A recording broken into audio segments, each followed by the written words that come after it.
In March this year, inflation in the US had peaked at 8.5%, the highest in the last 40 years, before scaling down a bit. Several other countries too are reeling under high inflation, and some of them, like Sri Lanka, are on the brink of an economic collapse. India too has not remained untouched. Led by rising food and energy prices, the country's retail inflation rate, as measured by the Consumer Price Index, jumped to a near 8-year high in April. According to data released by the Ministry of Statistics and Program Implementation, at 7.9%, the annual retail inflation was the highest in 95 months in April. The last time the inflation print was higher than this level was in May 2014, when the figure stood at 8.33%. CPI numbers were originally introduced to give a measure of changes in the living costs of workers so that their wages were in tune with the changing prices. However, over the years, it has been widely used as a macroeconomic indicator of inflation and also as a tool by the government and the central bank for targeting inflation and monitoring price stability. CPI is also used as a deflator in the national accounts. It is released at 5:30 p.m.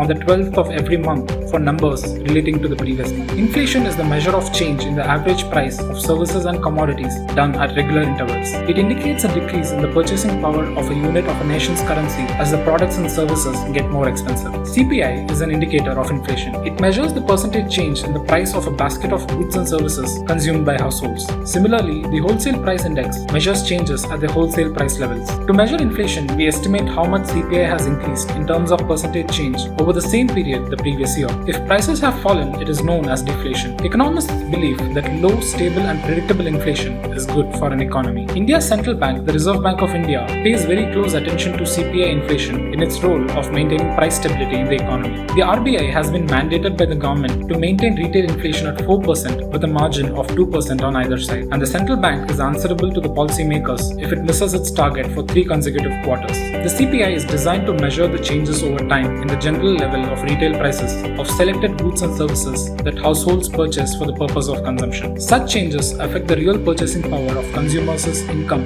and their welfare. The CPI measures price changes by comparing, through time, the cost of a fixed basket of commodities. The basket is based on the expenditures of a target population in a certain reference period. The CPI basket has 6 broad groups with different weights ascribed to them. The food and beverages component in the CPI basket, combined for rural and urban, has the highest weightage at 45.86%. The weight of clothing and footwear is 6.53%. Fuel and light is 6.84%. Housing is 10.07%. And pan, tobacco and intoxicants is 2.38%. Each group has categories, subgroups and sections. For example, the food and beverages group is made up of 2 categories. The food category has subgroups like cereals and products, meat and fish, egg, fruits, etc. In April, inflation in food and beverages rose to 8.1%, while fuel and light inflation reached the double-digit mark at 10.8%. Separately, the government also compiles the Consumer Food Price Index as the weighted average of subgroups like cereals, milk and products, spices, etc. Food inflation, as measured by the CFPI, rose to a 17-month high of 8.38% If you like this video,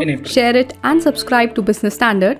For more news, views and insights, log on to www.business-standard.com. Do also follow us on YouTube, Twitter, Facebook, Instagram, Telegram and LinkedIn.